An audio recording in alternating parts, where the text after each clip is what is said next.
Introduction. There comes a defining moment in every human life. A moment so subtle that most people fail to recognize it, yet so powerful that it quietly shapes everything that follows. It is not announced with noise or drama. It does not arrive with certainty. Instead, it appears in the form of hesitation, doubt, or a silent question. Am I capable of more? That question, if left unanswered, becomes a limitation.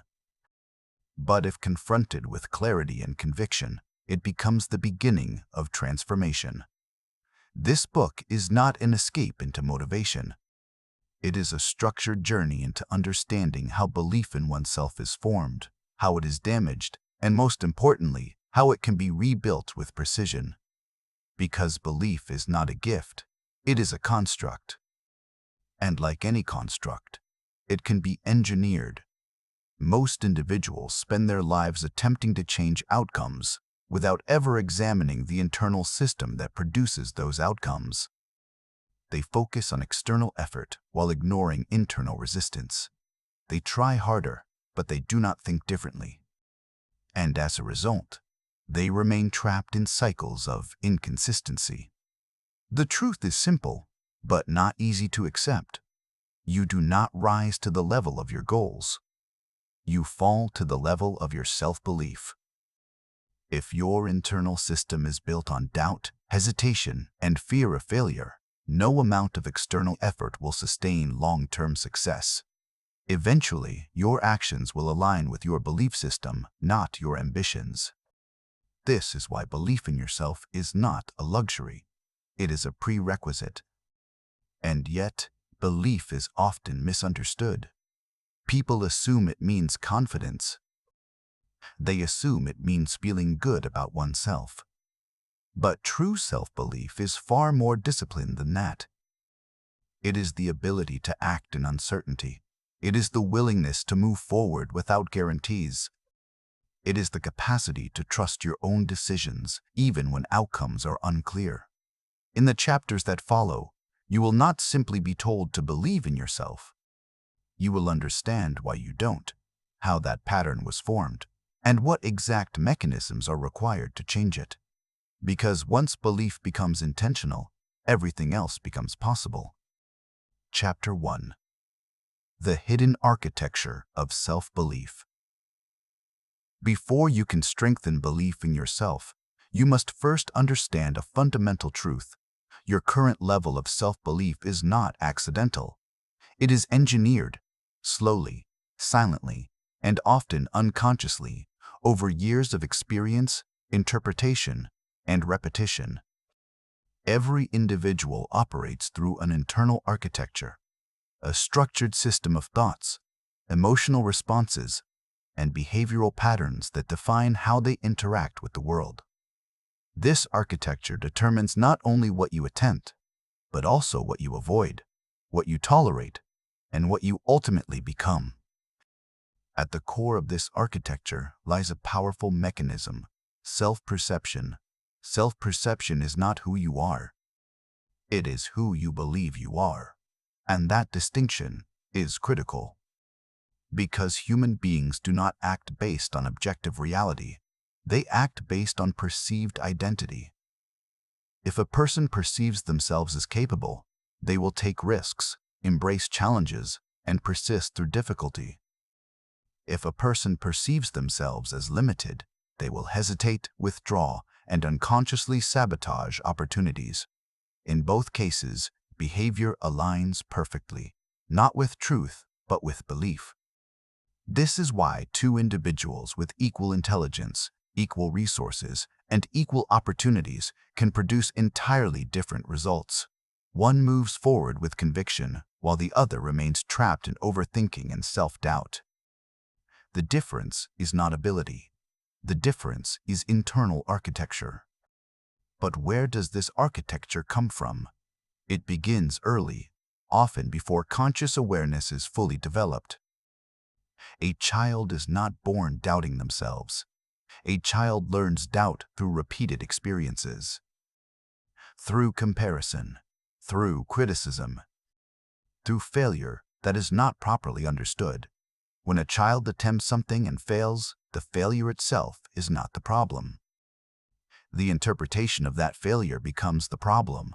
If the interpretation becomes, "I am learning," the architecture strengthens. If the interpretation becomes, "I am not good enough," the architecture weakens. Over time, these interpretations accumulate.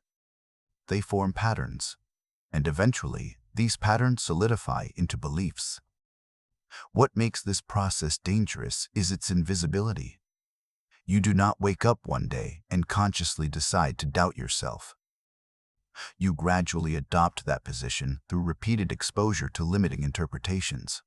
And once those interpretations become familiar, they feel like truth. This is how self-doubt becomes normalized. A person begins to hesitate before speaking, not because they lack knowledge, but because their internal system signals risk. They avoid opportunities, not because they are incapable, but because their belief system predicts failure. They remain silent, not because they have nothing to say, but because they have learned to distrust their own voice. And perhaps the most damaging effect of all is this: they begin to rationalize their limitations. Instead of questioning their belief system, they justify it. They say, "This is just how I am." They say, "I am not the type of person who succeeds." They say, "Others are different." But these statements are not observations. They are conclusions drawn from unchallenged beliefs. And once a conclusion is accepted, it becomes a boundary. However, there is a critical insight that changes everything. If your belief system was constructed, it can be reconstructed. This is where responsibility begins. Not responsibility in the sense of blame, but responsibility in the sense of control. Because the moment you understand that your current limitations are not fixed traits but learned patterns, you gain the ability to intervene.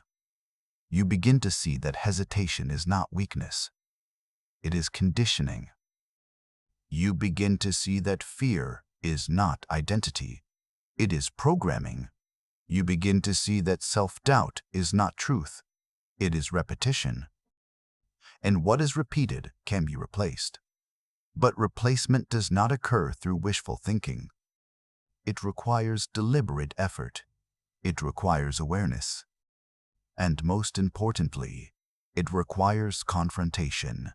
You must confront the narratives you have accepted without question. You must examine the internal statements that guide your decisions. You must identify where those statements originated and whether they are valid. This process is uncomfortable because it challenges familiarity, and the human mind prefers familiarity even when it is limiting. But growth has never been a comfortable process. To rebuild belief in yourself, you must be willing to operate outside of your existing identity. You must act in ways that your current belief system does not fully support.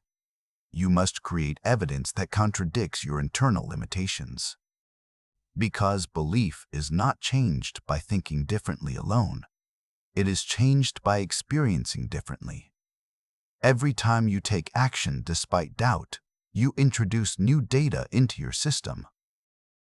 Every time you persist despite discomfort, you weaken old patterns. Every time you prove yourself wrong, you expand your identity. This is how belief evolves, not instantly, not dramatically, but incrementally, through consistent exposure to new evidence. And as this process continues, something remarkable begins to happen.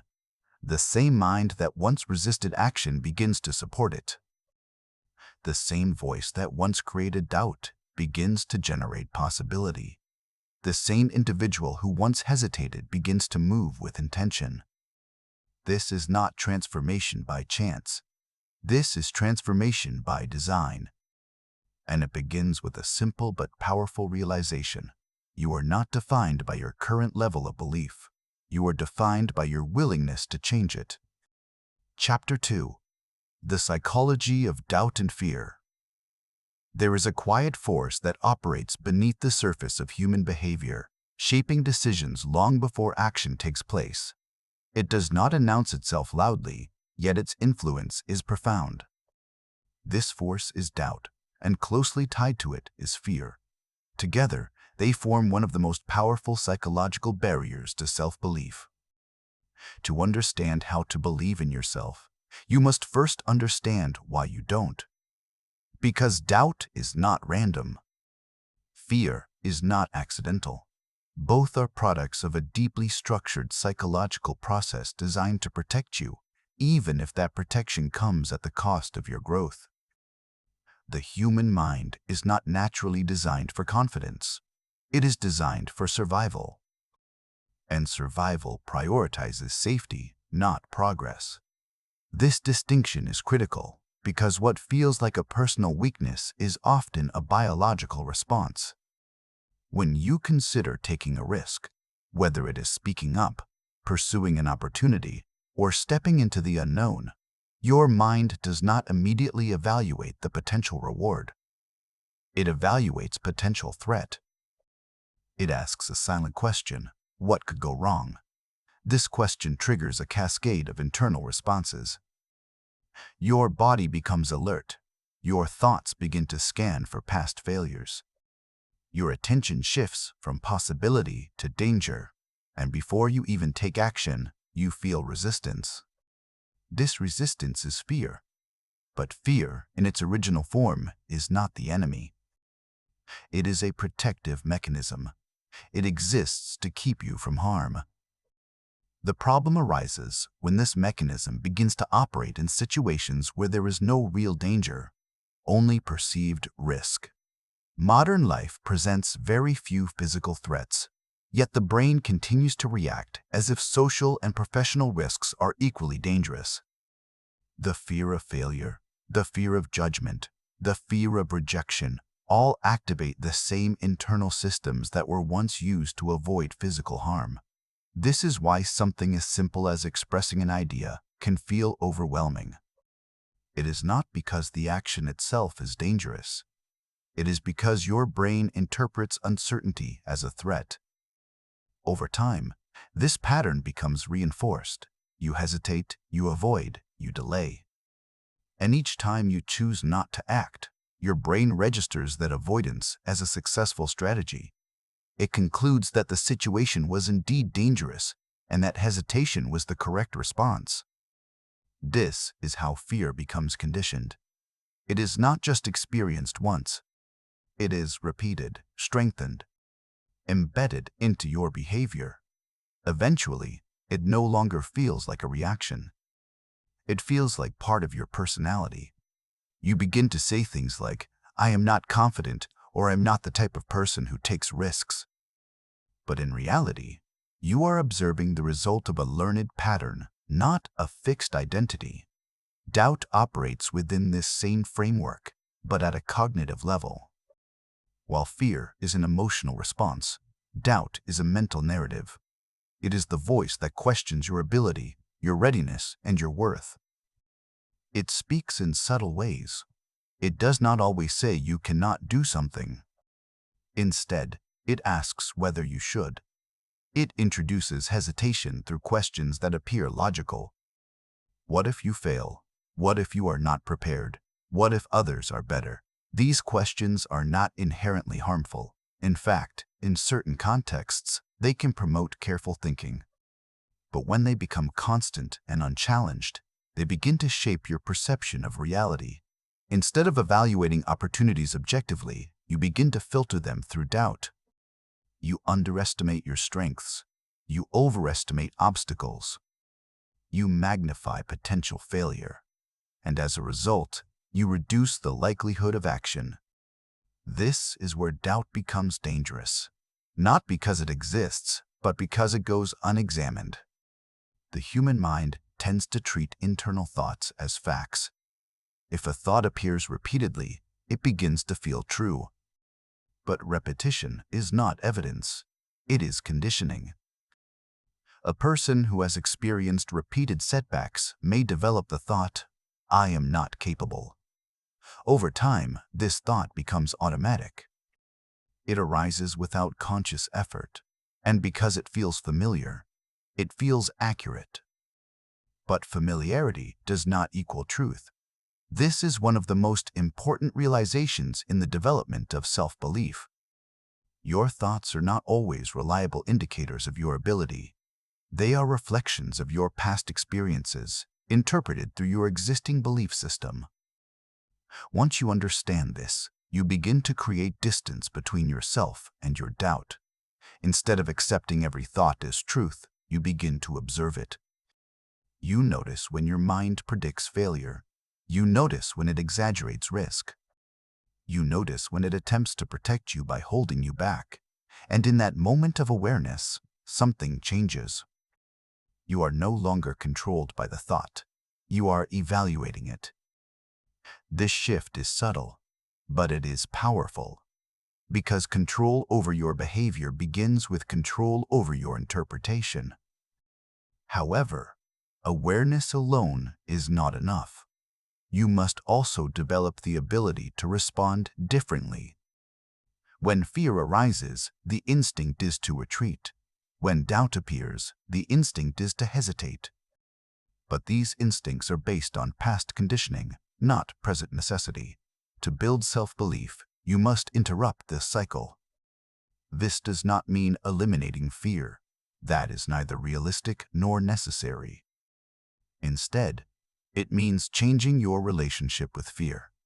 Rather than viewing fear as a signal to stop, you begin to view it as a signal that something important is at stake.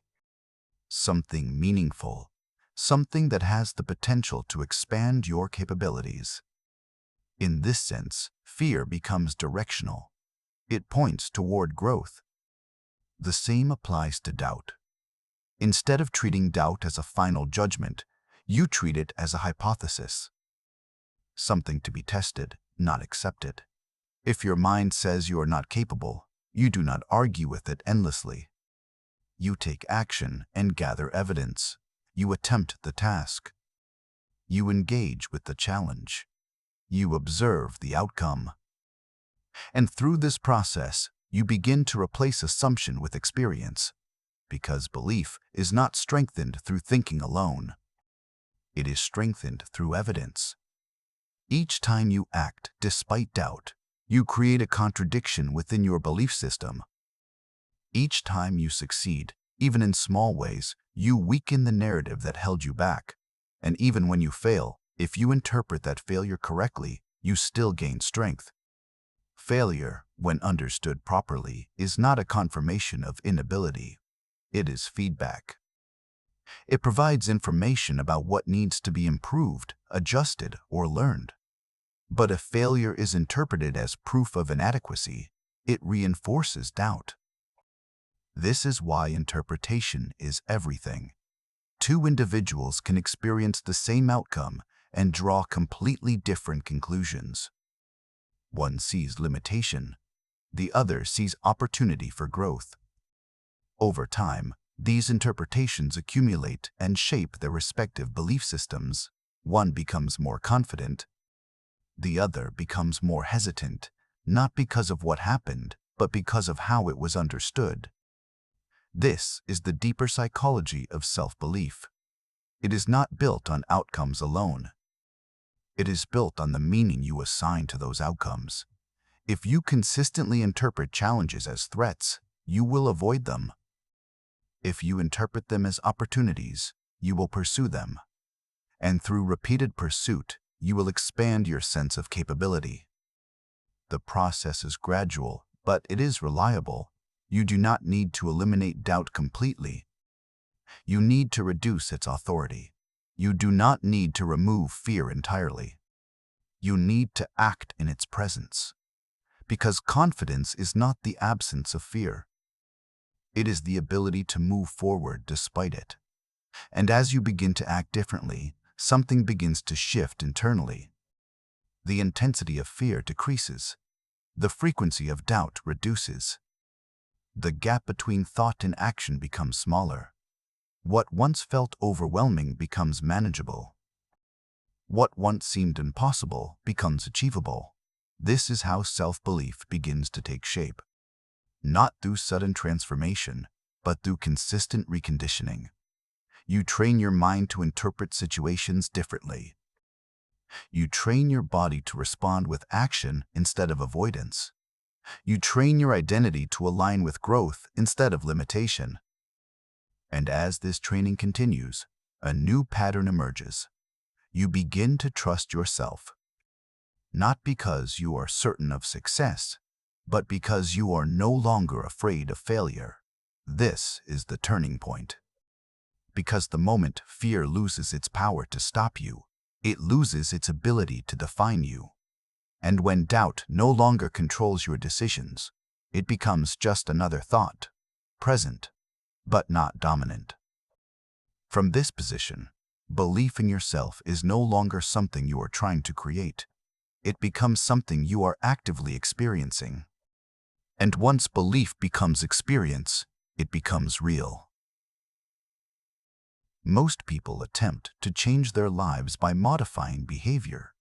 They set goals, create plans, and apply effort. But behavior, on its own, is fragile. It can be disrupted by discomfort, overridden by habit, and abandoned when results are delayed. What sustains behavior over time is identity. You do not consistently act against your identity. You may temporarily override it, but eventually you return to it. This is why lasting self-belief cannot be built at the surface level. It must be constructed at the level of identity. Identity is not something you are born with in a fixed form. It is developed through a process of conditioning. From early life, you are exposed to patterns of feedback, expectations, and experiences that begin to shape how you see yourself. When you perform well and receive recognition, a pattern forms. When you struggle and receive criticism, another pattern forms. When you are compared to others, labeled, or placed within certain roles, these inputs accumulate. Over time, these repeated experiences begin to organize themselves into conclusions. I am intelligent. I am average. I am not capable. I am confident. I am not the type of person who succeeds. These are not objective truths. They are interpretations that have been reinforced through repetition. The mind prefers consistency. Once an identity is formed, it begins to protect that identity. It seeks evidence that confirms it and filters out evidence that contradicts it. This process is subtle, but powerful. If you believe you are not confident, you will notice every moment of hesitation and ignore moments of courage.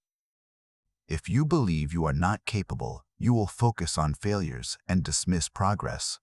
In this way, your identity becomes self-reinforcing. This creates a closed loop. Your identity shapes your behavior. Your behavior produces results. Your results reinforce your identity. And unless this loop is interrupted, it continues indefinitely. This is why many individuals feel stuck. Not because they lack ability, but because they are operating within an identity that does not support growth. To build self-belief, this loop must be broken.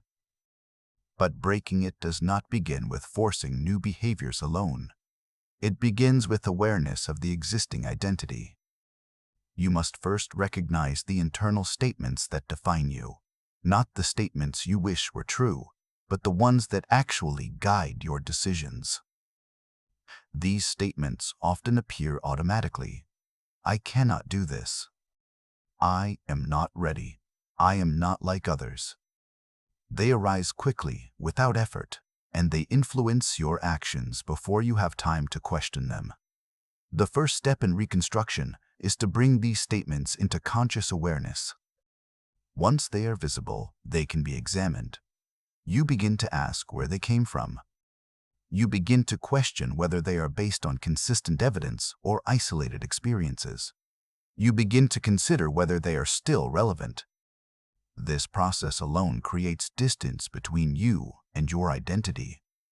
You start to see that what you have accepted as self-definition may actually be inherited conditioning. And once something is recognized as conditioning, it can be changed. However, identity does not change through denial. Simply saying, "I am confident," when your internal system does not support that belief creates conflict. The mind resists statements that lack evidence. Real change requires alignment between belief and experience. This is where deliberate reconstruction begins. Instead of attempting to adopt a completely new identity instantly, you begin by expanding your current one. If your current identity includes limitation, you introduce controlled contradictions. You take small actions that challenge your existing beliefs. You speak when you would normally stay silent. You attempt tasks you would normally avoid. You engage with discomfort instead of retreating from it. Each of these actions creates new data. This data does not immediately erase your old identity, but it begins to weaken its certainty. The mind is forced to reconcile conflicting information. If you believe you are not capable, but you complete a difficult task, the belief is no longer absolute. It begins to shift. This is how identity evolves. Not through sudden transformation, but through repeated exposure to new evidence. Over time, these small contradictions accumulate. What once felt unnatural begins to feel familiar. What once required effort begins to feel automatic. What once seemed impossible begins to feel achievable. And gradually, a new identity forms. This new identity is not based on imagination. It is based on experience.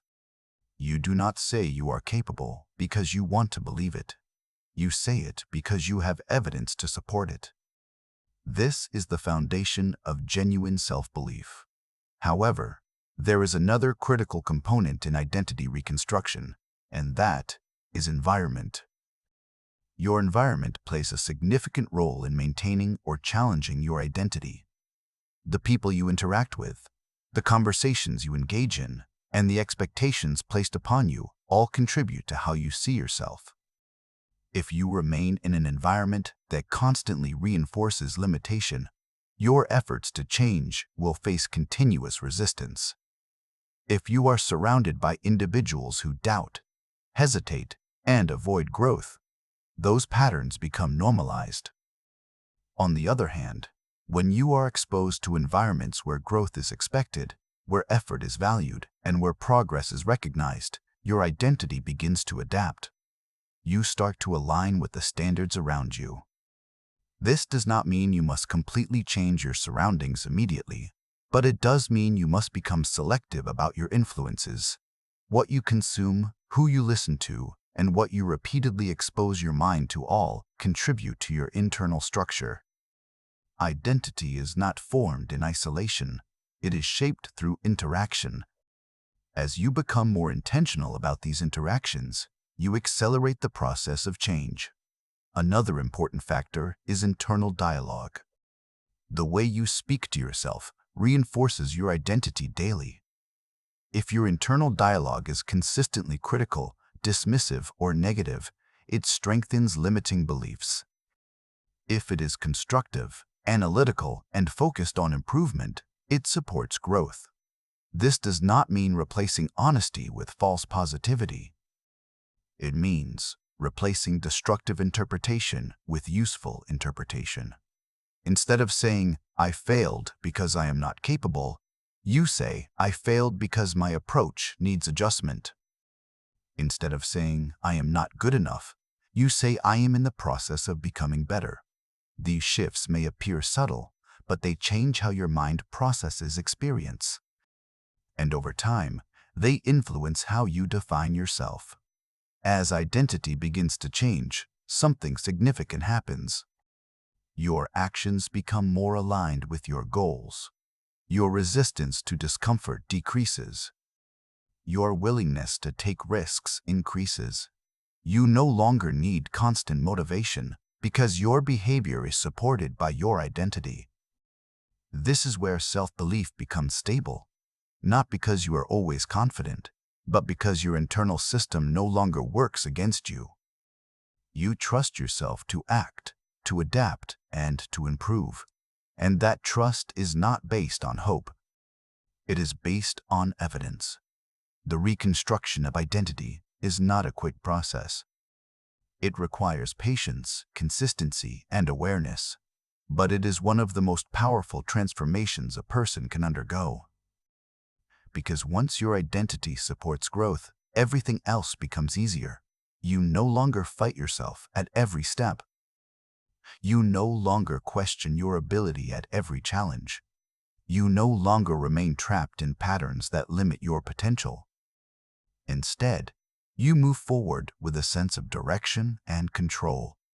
You become the kind of person who acts despite uncertainty, who learns from experience, and who continuously expands their capabilities. And at that point, belief in yourself is no longer something you are trying to achieve. It becomes something you embody. Chapter 4.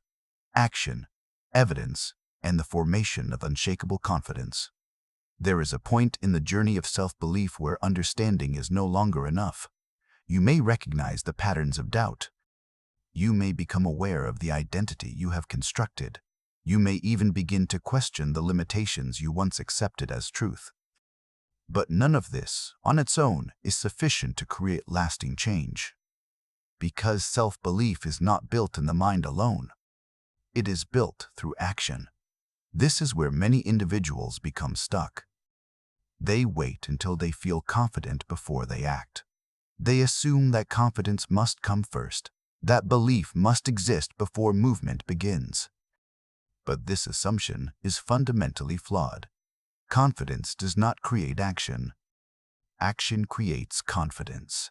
This reversal is one of the most important principles you will encounter. It shifts the entire approach to growth. Instead of waiting for internal certainty, you begin to move despite uncertainty. Instead of requiring belief before effort, you allow effort to generate belief. At first, this feels unnatural. Your mind will resist it. It will suggest that you are not ready, that more preparation is needed, that the timing is not right. But these are not objective assessments. They are protective responses, designed to keep you within familiar boundaries. If you follow them consistently, you will remain in place. To move forward, you must adopt a different approach. You must begin to treat action as a tool for gathering evidence. Every time you take action, you generate information. You learn something about your ability, your resilience, your capacity to adapt. This information becomes evidence, and evidence is the foundation of belief. Without evidence, belief is fragile. It is easily disrupted by doubt and easily weakened by failure. But when belief is supported by repeated experience, it becomes stable. This is why small actions matter. There is a tendency to focus only on large achievements, to assume that confidence comes from significant success. But large achievements are built on a series of smaller actions, each contributing to the overall structure. When you complete a task you once avoided, you create a point of evidence. When you speak up despite hesitation, you create another. When you persist through difficulty, you add more. Individually, these moments may seem insignificant, but collectively they form a pattern, and the mind responds to patterns. As this pattern develops, your internal system begins to update. The narrative that once said you are not capable starts to lose strength. It is no longer supported by consistent evidence. In its place, a new narrative begins to form. One that is not based on assumption, but on experience. This is how confidence becomes unshakable. Not because you eliminate failure, but because you accumulate enough evidence to trust your ability to handle it. At this stage, your relationship with failure begins to change. In the early phases of development, failure is often interpreted as a negative outcome. It is seen as proof of limitation, a confirmation that doubt was justified. This interpretation reinforces hesitation and reduces future effort. But as you begin to understand the role of action in building belief, failure takes on a different meaning. It becomes feedback. Each unsuccessful attempt provides information about what does not work. It highlights areas for improvement. It reveals gaps in knowledge or execution. When you respond to failure with analysis instead of judgment, it becomes productive. You begin to ask different questions. What can be adjusted? What can be improved? What can be learned? These questions shift your focus from self-evaluation to process evaluation. Instead of questioning your ability, you examine your approach. This distinction is critical. When failure is linked to identity, it weakens belief. When it is linked to strategy, it strengthens growth. Over time, this shift in interpretation changes how you respond to challenges. You no longer avoid difficult situations to protect your self-image. You engage with them to expand your capabilities. This is where a deeper level of confidence begins to emerge. It is no longer dependent on positive outcomes. It is based on your ability to respond effectively, regardless of the outcome. You trust yourself to learn. You trust yourself to adapt. You trust yourself to continue. This form of confidence is resilient. It is not easily shaken by setbacks because it is not built on perfection. It is built on consistency. However, consistency does not mean constant intensity. It means sustained engagement. There will be days when motivation is low, when progress feels slow, when doubt reappears. These moments are part of the process. They do not indicate failure. They indicate that you are operating outside your comfort zone. The key is to maintain movement. Even minimal action, when performed consistently, reinforces the identity you are building. It signals to your mind that you are the type of person who continues, regardless of circumstance. And this signal, repeated over time, becomes internalized. Your behavior begins to reflect your desired identity, not your previous limitations. Another important aspect of action is visibility. Many individuals attempt to build confidence in isolation. They practice privately, avoiding situations where they might be observed or evaluated. While this can be useful in early stages, it cannot be the final approach. At some point, action must occur in real environments. You must test your abilities in situations that carry some level of uncertainty. This is where growth accelerates. When your actions are exposed to real conditions, you receive more accurate feedback. You encounter variables that cannot be simulated. You develop adaptability. And most importantly, you begin to normalize discomfort. Situations that once felt overwhelming become familiar. Experiences that once triggered hesitation become manageable. This normalization reduces the intensity of fear and increases your capacity to perform. As this process continues, something significant happens. The gap between intention and action begins to close. In the beginning, there is often a delay. You think about acting, but you hesitate. You analyze, you question, you wait. But with repeated exposure, this delay shortens. You begin to act more quickly. You trust your decisions more readily. You rely less on external validation. This is a clear indicator that self-belief is strengthening. You are no longer dependent on perfect conditions. You are capable of moving forward in imperfect ones. And this capability is what defines real confidence.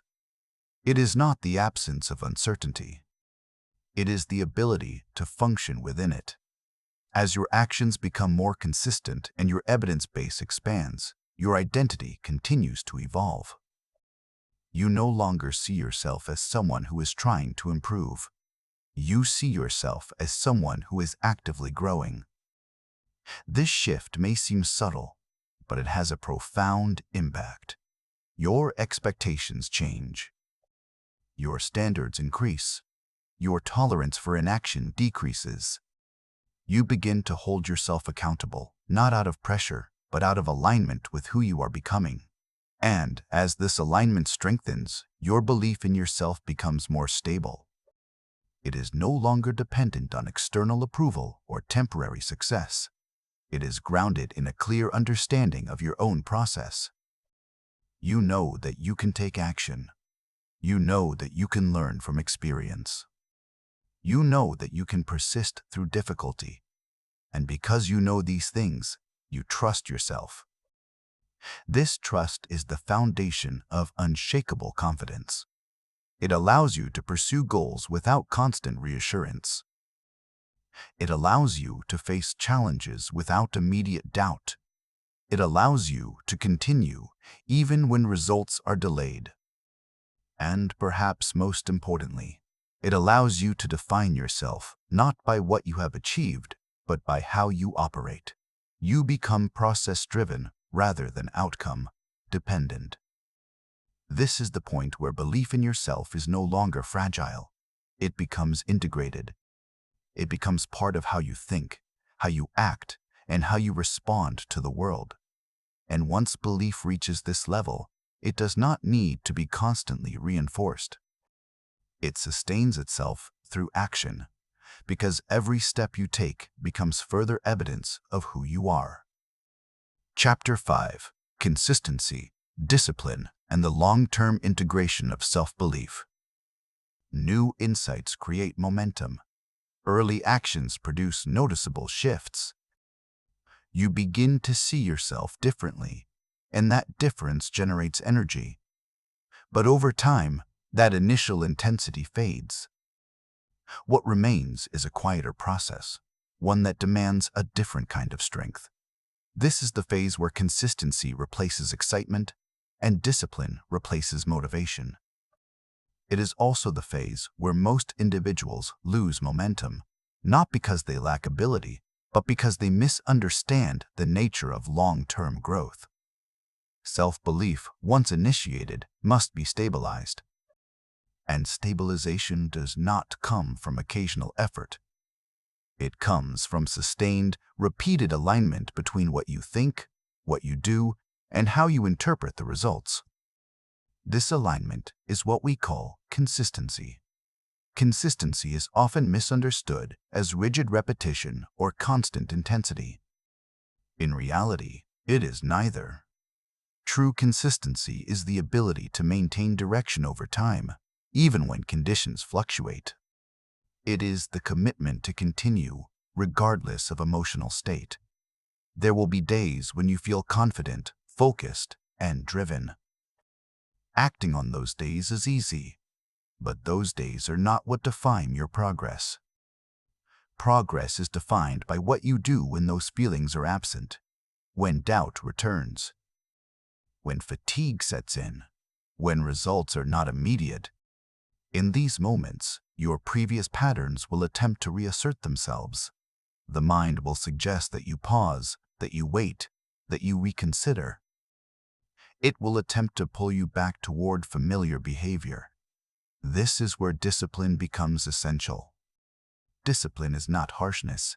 It is not self-punishment. It is structured commitment. It is the decision to act according to your intended identity, rather than your temporary emotions. If you have begun to see yourself as someone who takes action, then discipline ensures that this identity is maintained even when it feels difficult. You do not rely on how you feel. You rely on what you have decided.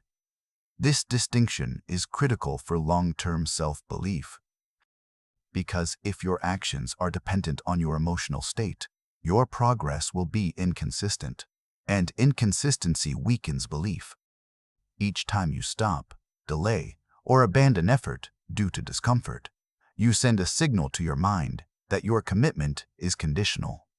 That signal reinforces uncertainty. On the other hand, each time you act despite resistance, you reinforce stability. You demonstrate to yourself that your behavior is not easily disrupted, that your identity is not fragile, that your direction is clear. Over time, these demonstrations accumulate. They create a sense of reliability. You begin to trust not only your ability, but your consistency. This form of trust is deeper than confidence. It is not based on what you can do in ideal conditions. It is based on what you continue to do in imperfect ones. And this is what transforms self-belief from a temporary state into a permanent structure. However, maintaining consistency requires more than effort. It requires systems. Relying solely on willpower is ineffective over long periods. Willpower fluctuates. It is influenced by fatigue, stress, and external demands. If your progress depends entirely on willpower, it will eventually slow down. Systems provide stability. A system is a set of structured behaviors that reduce the need for constant decision-making. It defines when you act, how you act, and what you prioritize. It creates a predictable framework within which progress can occur. When your actions are system-driven, they become less dependent on motivation. They become part of your routine. This reduces resistance. Instead of asking whether you should act, you simply follow the structure you have established. This approach has a powerful psychological effect. It shifts your focus from effort to execution. It removes unnecessary internal debate. It allows you to conserve mental energy while maintaining progress. And as your system operates over time, it reinforces your identity.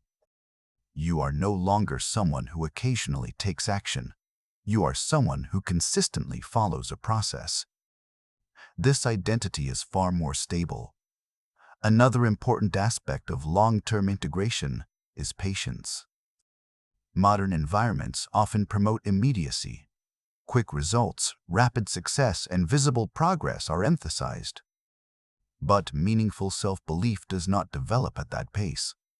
It requires time. Not because change is inherently slow, but because integration must occur at multiple levels. Your thoughts must adjust. Your behaviors must stabilize. Your interpretations must evolve. Your identity must align. This process cannot be rushed. If you expect immediate transformation, you will become frustrated when progress appears gradual. That frustration can lead to inconsistency, which disrupts the entire process. Instead, you must adopt a long-term perspective. You must understand that each action, each decision, each response contributes to a larger structure that is being built over time. Even when progress is not visible, it is occurring. Each time you maintain consistency, you strengthen your foundation. Each time you act with discipline, you reinforce your identity. Each time you interpret outcomes constructively, you support growth. These contributions may not produce immediate results, but they accumulate, and accumulation leads to transformation. There is also an important balance to maintain between discipline and flexibility. While consistency requires structure, it does not require rigidity. Life is dynamic. Conditions change. Unexpected challenges arise. If your system is too rigid, it may break under pressure. Flexibility allows you to adapt without losing direction. If your routine is disrupted, you adjust rather than abandon. If your progress slows, you refine rather than stop. If you encounter difficulty, you analyze rather than withdraw.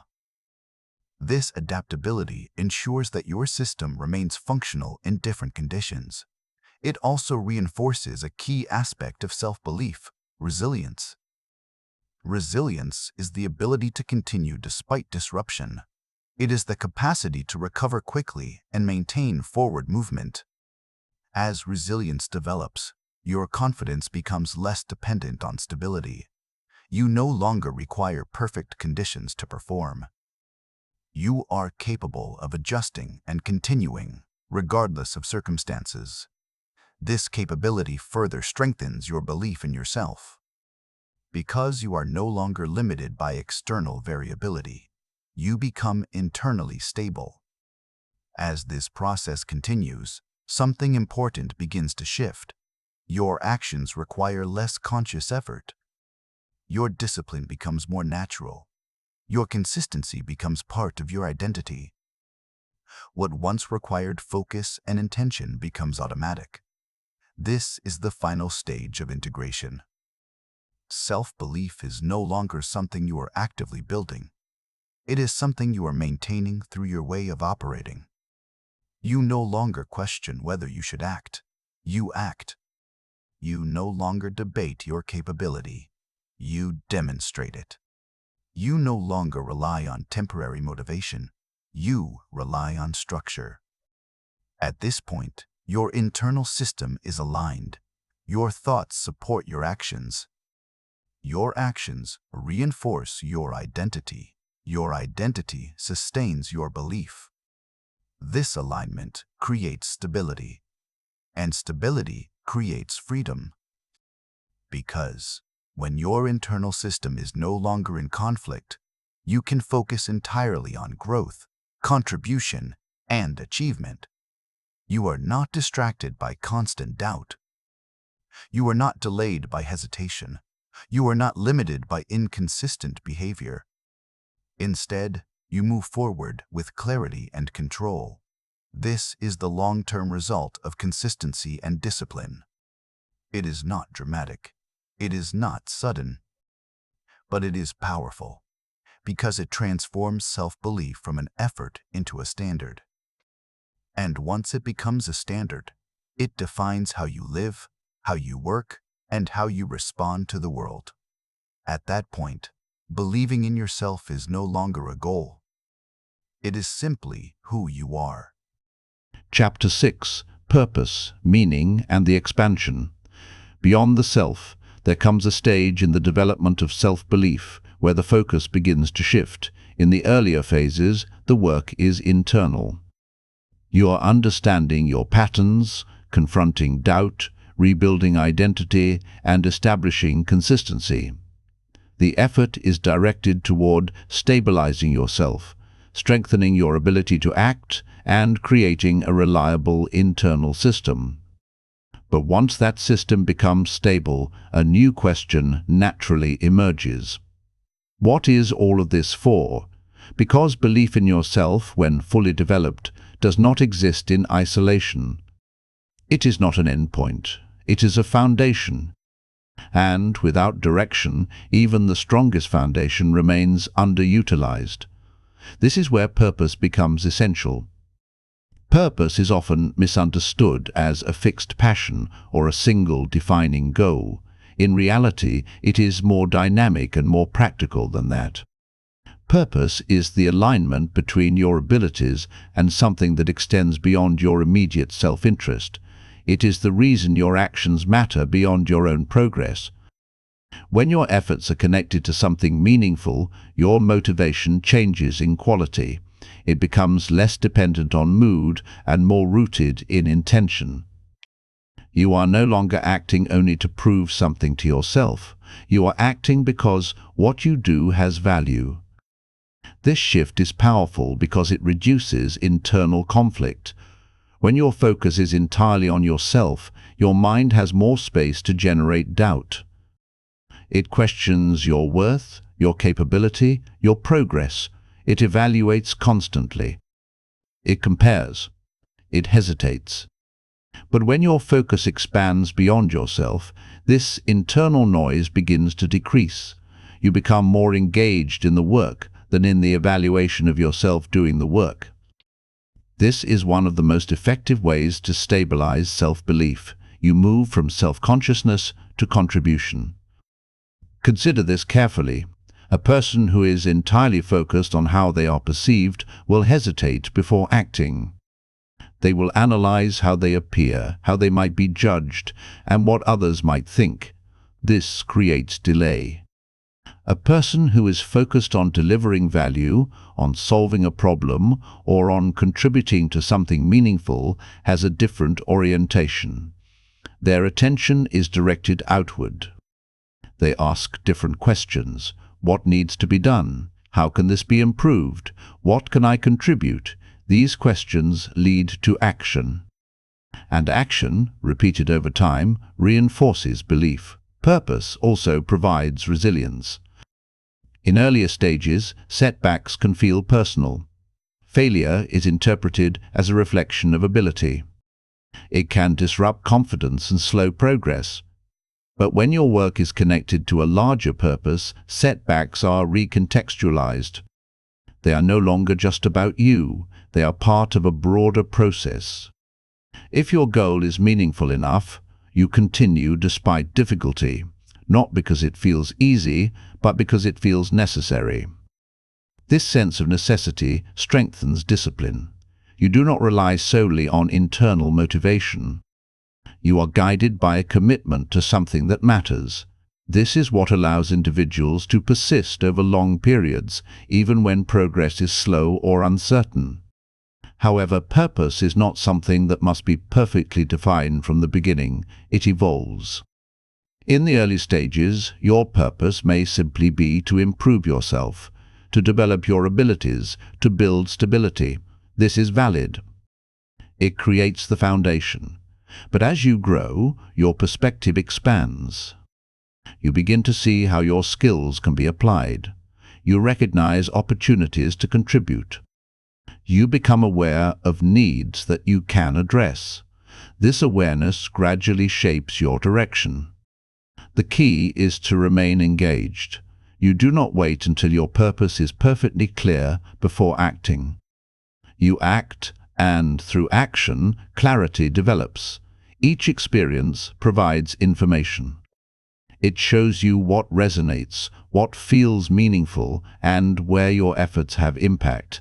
Over time, patterns emerge. You begin to identify areas where your abilities and your interests align with real needs. This alignment is where purpose becomes more defined. And as it becomes clearer, your commitment strengthens. Because you are no longer acting without direction.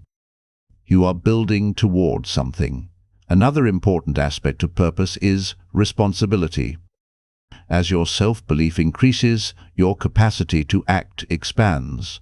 You become more capable, more consistent, more reliable. With that increased capacity comes a form of responsibility, not imposed by others, but recognized internally. You become aware that you are able to do more, contribute more, and create more. Ignoring that awareness creates tension. Acting on it creates alignment. This is why individuals who develop strong self-belief often feel a natural pull toward contribution.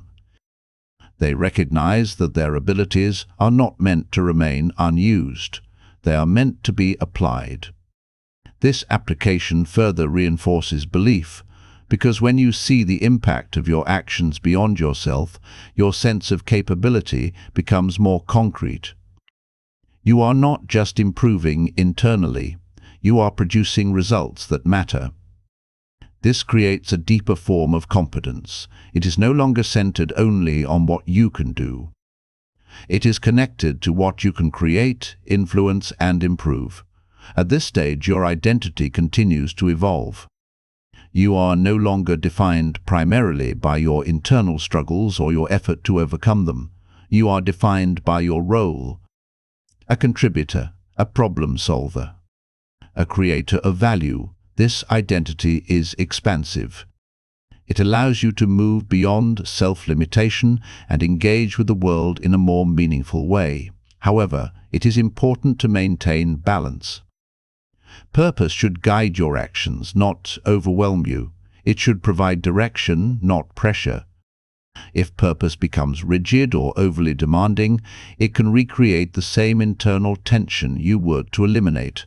The goal is alignment, not perfection. You act consistently. You adjust when needed. You remain engaged without becoming consumed. This balance ensures sustainability. As your actions remain aligned with purpose over time, your belief in yourself reaches a new level of stability. It is no longer dependent on internal validation alone. It is supported by external impact. You see the results of your effort. You recognize the value of your contribution. You understand the direction of your growth. This clarity reduces uncertainty, and as uncertainty decreases, your confidence strengthens. You move forward with greater intention. You make decisions more efficiently. You prioritize more effectively. You invest your energy more strategically. Because you are no longer exploring without direction, you are building with purpose. This is where self-belief becomes fully integrated into your life. It supports not only your internal state, but your external actions. It allows you to operate with clarity, consistency, and meaning, and perhaps most importantly, it connects your personal growth to something larger. Because true belief in yourself is not just about what you achieve, it is about what you are able to contribute. It is about how you use your abilities to create value, solve problems, and move forward in a way that matters. When belief reaches this level, it becomes more than confidence. It becomes direction, and with direction, your actions gain purpose, your effort gains meaning, and your progress gains significance. At that point, you are no longer just developing yourself, you are becoming someone who makes a difference. Chapter 7: Mastery, Growth, and the Continuous Evolution of Self-Belief.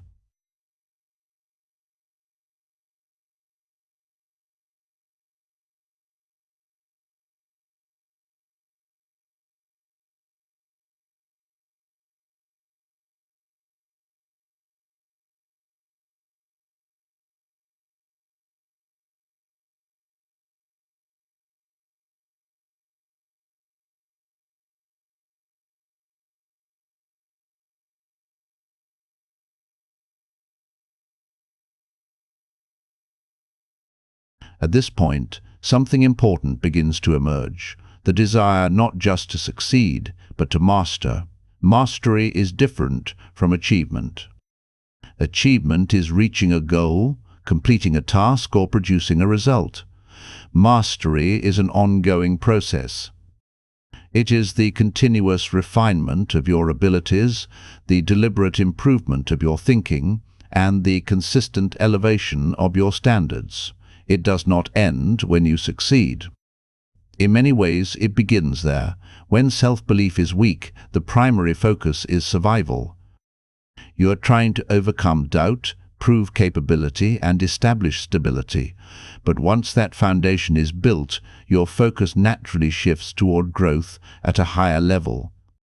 You are no longer asking whether you can do something. You are asking how well you can do it, how far you can take it, and how deeply you can understand it. This shift is significant because it changes your relationship with effort. Effort is no longer something you force. It becomes something you invest. You begin to see your time, your energy, and your attention as resources that can be directed toward improvement. You become more intentional, more precise, and more focused in how you operate. At this stage, growth becomes deliberate. You no longer rely on random experience to improve. You actively seek challenges that stretch your current capabilities. You place yourself in situations that require adaptation. You engage with problems that demand deeper thinking. This is not accidental, it is structured. You begin to recognize that comfort, while appealing, does not produce development. Familiar tasks reinforce existing ability, but they do not expand it. To grow, you must consistently move slightly beyond what is easy. This requires awareness. You must understand your current level, identify your limitations, and choose actions that challenge those limitations without overwhelming you completely. This balance is critical. If the challenge is too small, there is no growth. If it is too large, it creates unnecessary frustration. Mastery exists in the space between these extremes. As you operate in this space, your skills begin to sharpen. Your thinking becomes more refined. Your responses become more efficient. You begin to notice details that you previously overlooked. You develop sensitivity to patterns, timing, and execution. This level of awareness enhances your performance. But more importantly, it strengthens your self-belief in a different way. In earlier stages, belief was built through proving that you could act, that you could persist, that you could overcome hesitation. Now, belief is built through understanding that you can improve continuously. You trust not only your ability to perform, but your ability to evolve. This form of belief is dynamic. It does not rely on a fixed identity. It is not limited to what you can currently do. It is based on your capacity to develop new skills, acquire new knowledge, and adapt to new challenges. This is what makes it powerful. Because in a constantly changing environment, fixed ability has limits, but adaptive growth does not. As you continue to develop, you begin to notice another shift. Your standards increase. What once felt like progress may now feel like a baseline. What once required effort may now feel routine. This is a natural part of growth. As your capability expands, your expectations adjust. This adjustment is important, but it must be managed carefully. If your standards increase too quickly without recognition of progress, you may begin to feel as though you are not advancing. This can create unnecessary pressure and reduce satisfaction. On the other hand, if your standards remain too low, growth slows down. The key is to maintain awareness of both progress and potential. You acknowledge how far you have come while also recognizing how much further you can go. This balance creates motivation without frustration. Another essential element of mastery is feedback. At higher levels of performance, improvement becomes more nuanced. Large, obvious mistakes are replaced by smaller, more subtle inefficiencies. To identify these, you must actively seek feedback. This feedback can come from results, from observation, or from others who have greater experience. The important factor is openness. You must be willing to see where you can improve, without interpreting it as a threat to your identity. This requires a stable sense of self-belief. If your belief is fragile, feedback feels like criticism. It triggers defensiveness. It creates resistance. But when your belief is strong, feedback becomes valuable. It provides direction. It highlights areas for refinement. It accelerates growth. You begin to seek it rather than avoid it. This mindset allows you to improve more efficiently. You spend less time repeating mistakes and more time refining your approach. Over time, this leads to a level of performance that is both consistent and adaptable. At this stage, discipline also evolves. In earlier phases, discipline was about maintaining action despite resistance. It required conscious effort and structure. Now, much of that discipline has been internalized. Your habits support your goals. Your routines align with your priorities. Your actions follow your intentions more naturally. This does not mean discipline is no longer required. It means it operates with less friction. You no longer need to convince yourself to act. Action is part of who you are. This reduces internal conflict and increases efficiency. You spend less energy managing yourself and more energy developing yourself. As mastery develops, there is also an increasing awareness of complexity. You begin to understand that most fields, most skills, and most areas of life are deeper than they initially appear. What once seemed simple now reveals layers of nuance. This awareness is not discouraging, it is motivating. It shows you that there is always more to learn, more to refine, and more to explore. This keeps your growth active. It prevents stagnation. It ensures that your self-belief does not become complacency. Because there is a subtle risk at this stage. When you become competent, it is easy to become comfortable. You may begin to rely on your current ability without pushing further. This creates a plateau. To avoid this, you must remain engaged with growth. You must continue to challenge yourself, even when it is no longer necessary for basic success. This is the difference between maintaining ability and pursuing mastery. One sustains. The other expands. As you continue on this path, your relationship with yourself becomes more refined. You understand your strengths more clearly. You recognize your limitations without judgment. You operate with greater awareness and intention. This clarity enhances your decision-making.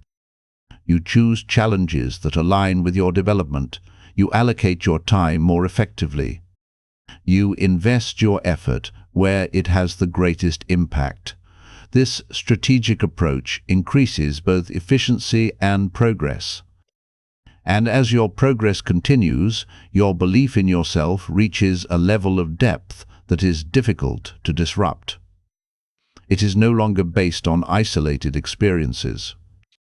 It is built on a long history of growth, adaptation, and refinement. You know that you can learn. You know that you can improve. You know that you can handle complexity. This knowledge creates stability.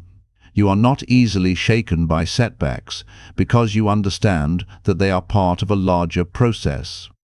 You are not overly influenced by success because you recognize that it is one step within ongoing development. You remain balanced.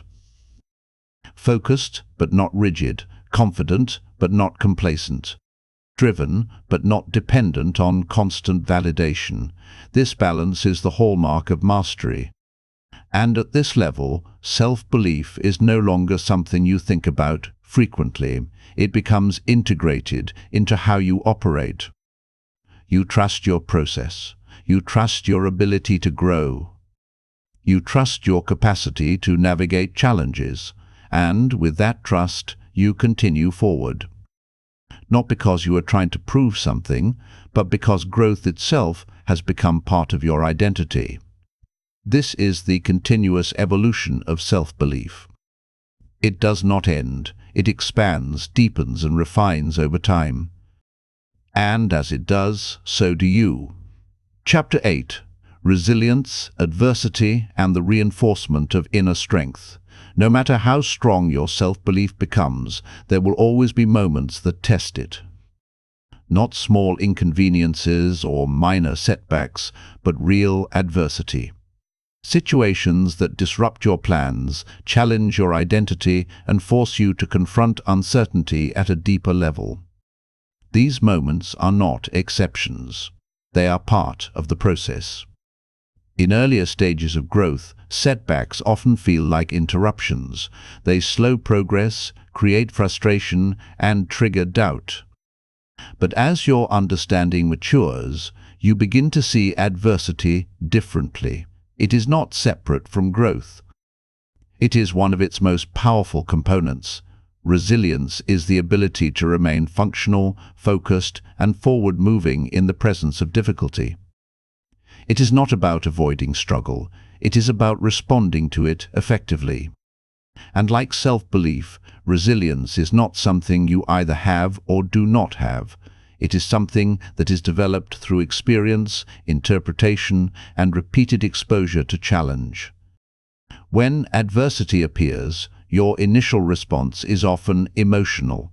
You may feel frustration, disappointment, or uncertainty. These reactions are natural. They do not indicate weakness. They indicate that something meaningful is at stake. The critical factor is not the presence of these emotions, but how you respond to them. If adversity is interpreted as a personal failure, it weakens belief. It creates hesitation and reinforces limitation. But if it is interpreted as part of a larger process, it becomes manageable. This is where perspective becomes essential. Every challenging situation carries information. It reveals something about your current level of preparation, your approach, or your environment. It highlights areas that require adjustment. When you focus on extracting this information, your attention shifts. You are no longer overwhelmed by the situation. You are engaged with understanding it. This engagement creates a sense of control. Even when the outcome is not ideal, the process remains active. You continue to learn. You continue to adapt. You continue to move forward. This is the foundation of resilience. It is not about always succeeding. It is about never becoming inactive in the face of difficulty. Over time, as you face and respond to challenges, your tolerance for discomfort increases. Situations that once felt overwhelming become manageable. Experiences that once triggered avoidance become opportunities for growth. This change does not happen suddenly. It develops gradually through repeated exposure. Each time you face adversity and continue, you reinforce your capacity. You prove to yourself that you can handle difficulty. And this proof strengthens your belief in a way that success alone cannot. Success builds confidence, but adversity builds strength. Confidence tells you that you can perform under ideal conditions. Strength tells you that you can continue under difficult ones. When both are present, your self-belief becomes more complete. Another important aspect of resilience is recovery. Adversity does not only test your ability to continue, it also tests your ability to recover. There will be moments when progress slows, when motivation decreases, and when your energy is reduced.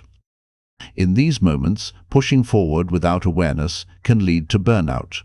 Resilience includes the ability to recognize when recovery is necessary. Recovery is not avoidance. It is strategic restoration. It allows your mind and body to regain balance so that you can continue effectively. This requires self-awareness. You must be able to distinguish between resistance and exhaustion. Resistance is the internal pushback against effort. It should be challenged. Exhaustion is a genuine depletion of energy. It should be respected. Understanding this difference allows you to respond appropriately. You maintain discipline when needed, and you allow recovery when necessary. This balance ensures sustainability. Without it, even the strongest self-belief can become strained. As you continue to navigate adversity, you begin to develop a deeper form of trust in yourself. Not just the trust that you can act or improve, but the trust that you can endure. You know that even when conditions are not ideal, you will find a way to continue. You know that setbacks will not stop you permanently. You know that difficulty is temporary, but your response to it can be lasting. This trust creates stability. It reduces the fear of future challenges. Because you are no longer uncertain about your ability to handle them, you have evidence. You have experienced difficulty and moved through it. You have faced uncertainty and adapted. You have encountered setbacks and recovered. This history becomes part of your identity. You are no longer someone who avoids difficulty. You are someone who engages with it. This shift is powerful. It changes how you approach new situations. Instead of asking, "What if this goes wrong?" you begin to ask, "How will I respond if it does?" This question reflects confidence in your process, not in guaranteed outcomes. And this form of confidence is more resilient. It does not depend on controlling every variable. It depends on your ability to navigate whatever occurs. As resilience strengthens, your emotional responses also become more stable. You are not as easily overwhelmed by setbacks. You do not react as strongly to temporary failures. You maintain a clearer perspective in challenging situations. This does not mean you become indifferent. It means you become balanced. You experience difficulty without losing direction. This balance allows you to make better decisions under pressure.